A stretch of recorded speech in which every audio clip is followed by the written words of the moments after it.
The Cabal and the Power Pyramid, a Machiavellian analysis of the bigger picture. Kash Patel, a man with a sharp mind and a keen understanding of U.S. politics, recently demonstrated his insights in an impressive interview.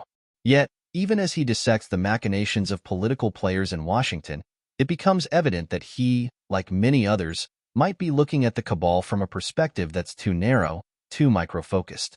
When it comes to understanding global power structures, a Machiavellian lens offers a more strategic vantage point, one that sees the game several moves ahead, while most others are preoccupied with the immediate players on the board. The true masters of this game are not limited to a national stage.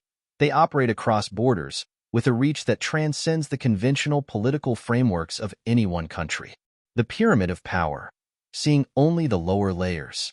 To see the world through a Machiavellian lens is to recognize that power is often invisible, operating at a level far above the visible layers of the power pyramid.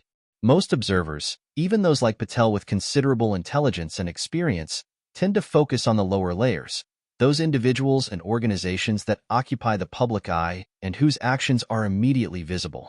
However, these layers are often mere executors of a larger, more clandestine strategy. The real decisions, the ones that shape events on a global scale, are made by the unseen players at the top of the pyramid. For example, consider the events of 9/11 or October 7th, events commonly perceived as isolated acts of terrorism by a few extremists. But what if these events are not mere happenstance, not isolated incidents orchestrated by a handful of rogue actors, but rather strategic moves in a much larger and more intricate game? To see them as random is to miss the broader implications and the deliberate hand that may be shaping such events for specific ends.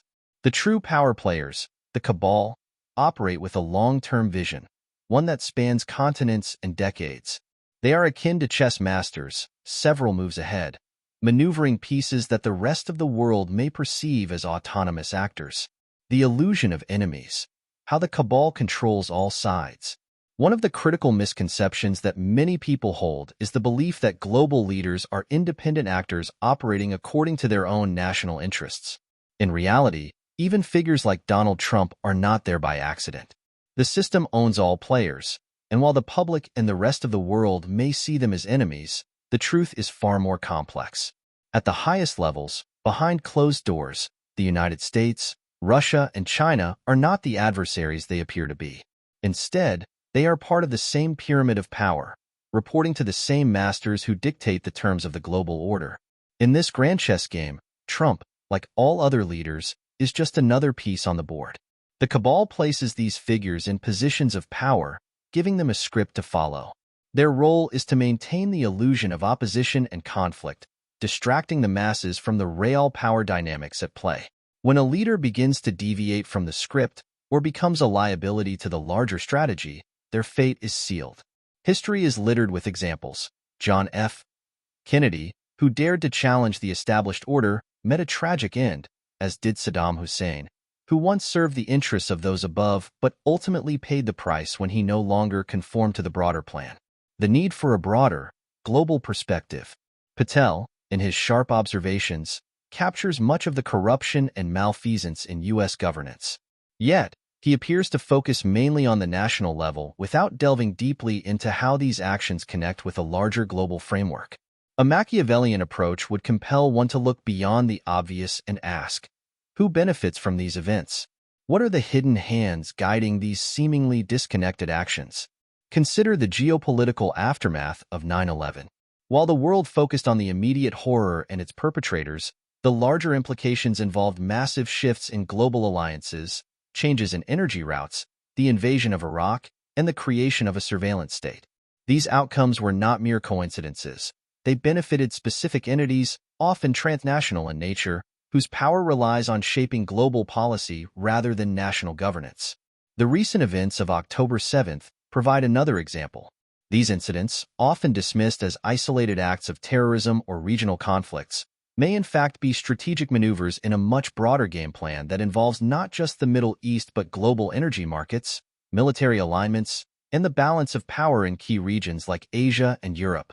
The macro view. The Cabal as chess masters. To understand the Cabal strategy, one must think like a chess master. The lower levels of the power pyramid, the visible players, are merely pawns in a much larger game.